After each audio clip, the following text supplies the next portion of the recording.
What if I told you that the things you are chasing are not really what you're looking for? You think you're looking for the perfect job, the perfect partner, the perfect life, but you're looking for none of this. What you're really looking for is something far simpler, which took me 20 years to come to. So I want to share with you my journey today, so you don't have to take the longest route to arrive at the simplest truths of life. I was 16 and so many kids around me were already ambitious. They already knew what they wanted to do. I alone was contemplative, always wondering, what is this life? What am I doing here? What is the meaning of all this success and ambition? Do people even understand what they're talking about? But it went on, and I was 19, and it was the time when I realized that I've been obedient for far too long. I've always listened to my relatives, my family, my teachers, and I wasn't really making sense of life. I had to do something, so I quit my college, and I created a lot of turmoil in my family for doing that, because they saw potential in me, and taking a break from studies to them felt like a big deal. To me also felt like a big deal, but I felt like I wasn't doing anything that I wanted to do. I did not even know what I wanted to do, and for me that was important to figure it out first before just about doing anything. So I quit the college, and that's where my first lesson for you comes, is that when you're young, take risks, make mistakes. Don't make the same mistake again and again, but make new mistakes. Make as many mistakes as you can when you're young, and take as many risks as you can. Well, if you're older, of course you can still take risks, but the advantage you have when you are young is that you have a lot of energy and a lot of time ahead of you to course correct. If anything goes wrong, you have a lot of time to correct your mistakes. If you're 50 already, you think more about taking risks. You calculate more. You can take risks any time in life, but there is something about youth. Someone said youth is wasted on the young, so don't waste it on yourself when you are youth. Explore life, make mistakes.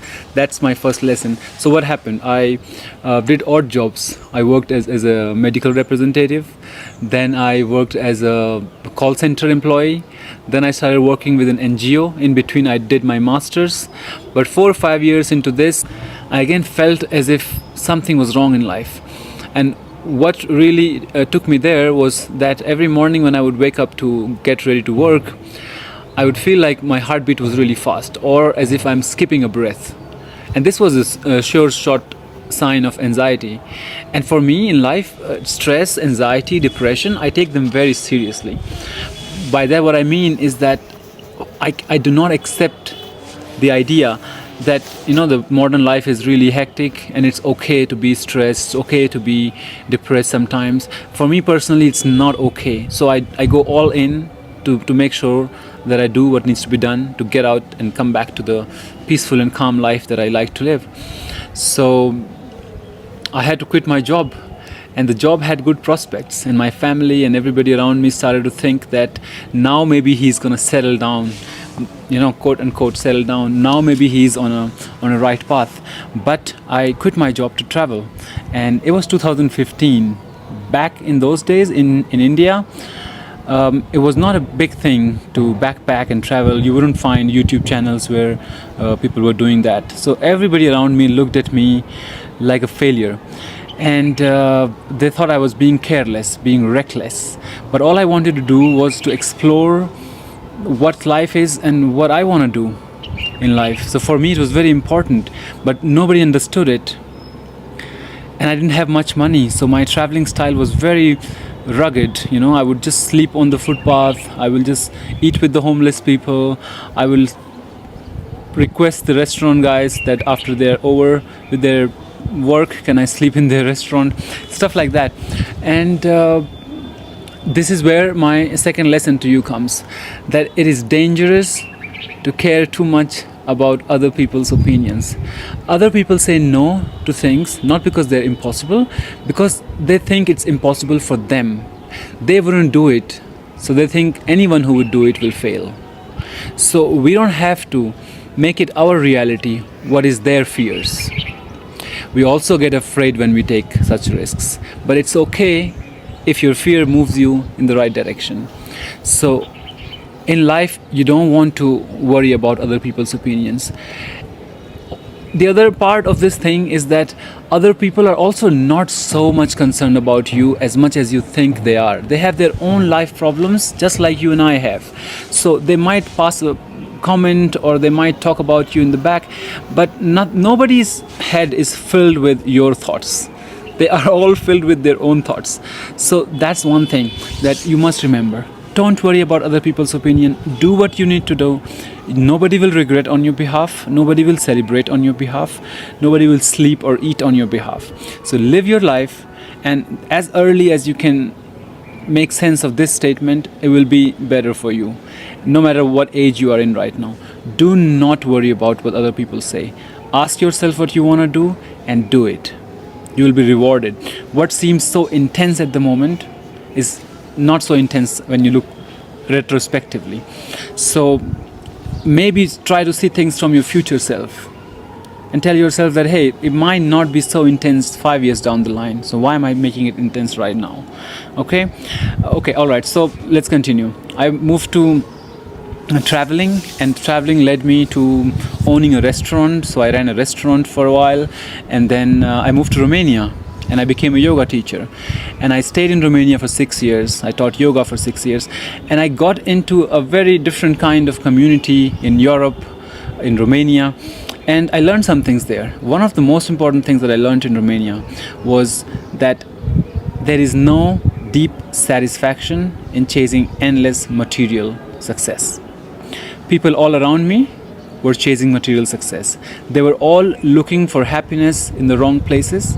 They were thinking that the bigger car or the latest iPhone or moving to a posher area of town will bring them more happiness and peace, but none of this happened. The more I was teaching yoga to CEOs and CFOs and a lot of big shots, and I saw how empty and meaningless their lives felt at times, and I realized that the struggle to not feel whole is universal. It doesn't matter if you're rich or poor, successful or unsuccessful. If you feel empty inside, it has nothing to do with any of these outside things. So of course we all need material things to be comfortable in life, but stretching them beyond a point, it just works, backwards against us. So having more of things only becomes a burden.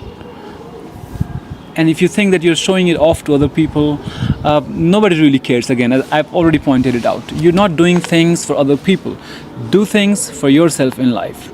And I would say to find out what it is that you want, seek solitude. Do not stay in the company of other people all the time. Seek solitude and be authentic. Find your authenticity. Find who you are. Be proud of who you are and try to live that person. Even if you make less money, even if you have less achievements in life, you will feel much more satisfied and peaceful in your heart. And that is what matters at the end of the day, that you go to bed and you're able to fall asleep nicely and you have a good night's sleep. You will begin to put these things on top of your priority list at some point in life. How you sleep, how you feel when you wake up, how you go to bed at night, how healthy you are, how clean your mind is, these things. Another thing, because in the period I was in Romania, I also got married and I also got divorced, and I learned one more thing in life, is that you cannot control things. Don't try to control things. What you can do is definitely have intentions, have desires, and then go after them, but not to control the outcomes, because you cannot. You don't know what the outcomes will be. Keep your heart clean, keep your conscience clear, and act in life from that space with truthfulness, with integrity. But it will definitely bear you fruits. It will definitely bring you good things in life, not necessarily. And you don't want to be attached to the results, to the outcomes of your activities. Just do things because you want to do them. What happens with them is not your business, and you shouldn't worry about it. It's a hard truth to swallow, I know, but maybe, just maybe, that you will see that it makes sense in life. Maybe not now, maybe in some point, or maybe it already does. If you agree with me, do let me know. You don't control anything. So power doesn't come to you because you can control many things. It comes by letting go. And you let go by understanding deeply, not just by thinking that I will let go. And eventually, 20 years of searching, seeking, trying to make sense of life, one thing that I've really learned well, one of the most important lessons is that you have to accept yourself fully. You have to accept yourself as you are, right here, right now, not when you achieve something, not when you look your best, not when other people approve of you. You know, I also wanted to say this example. There were people in my yoga classes, they looked perfect in their bodies, but then they had issues with their body. They didn't like their bodies the way they were. Maybe everybody around them liked them for how they looked, but they themselves did not like the way they looked.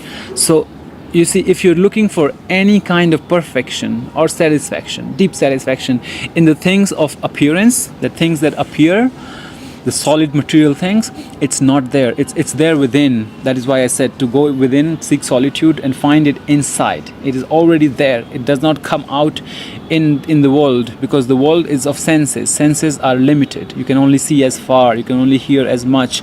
You can only taste as much. You can only eat as much. The material life that is stuck between time and space is limited. So all the things that you're going to feel, the happiness, the satisfactions, the pleasures, they're going to be limited. Only in your being you are full and whole. In your doing you are not full and whole. So instead of seeking things to do them in such a way that you become whole, it will not work. You need to work from the place that you are complete and whole, and you work from there. And you work for the sake of work, not because it will give you perfection or deep satisfaction. So that is why you need to get inside yourself and know who you are, what you need in life. And there are very few things, and none of these things you really need to seek outside, because they're already within. So you just need to realize that they're within. Okay, we are towards the end of the video now. Just a couple more points, or just one point, is that now in the last 3-4 years, so I'm 36 right now, now in the last 3-4 years, what's ripening in me is simplicity. Simplicity in thinking, simplicity in living, simplicity in connecting with you, like the way I'm recording this, sitting on my toes, taking support from this block of stone, and just talking. Simplicity, authenticity. The most genuine way for me is to sit like this right now and talk to you. That's how the best conversation comes out from my head, because at the end of the day I'm just speaking to a camera right now. So for me this is how it works. And it doesn't matter how you perceive this. It matters to me that I do justice to what I say and what I do. So realize that in life, simplicity will be the best policy. You don't need hundreds of shoes. You don't need too many cars or big houses. What you want is just happiness. What you want to feel is to feel whole. What you want is love and kindness and compassion. Imagine that that every day you wake up, you're filled with love and compassion. You have a couple of people in your life, not too many, just 1, 2, 3 people in life with whom you can just be who you are. You don't have to pretend anything. Just be. Feel light and easy and relaxed around them, and feel whole. All of this you don't need to chase. You already have it. So this is my advice for you, my suggestion for you, and I hope that you don't have to take 20 years to arrive at this conclusion.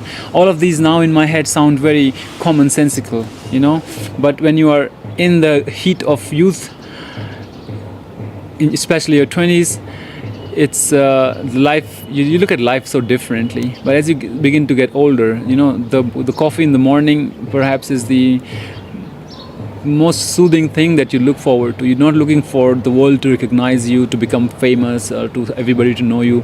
It's better to be rich and anonymous than to be famous and poor. All right, I'll see you again very soon. Thank you for talking with me today.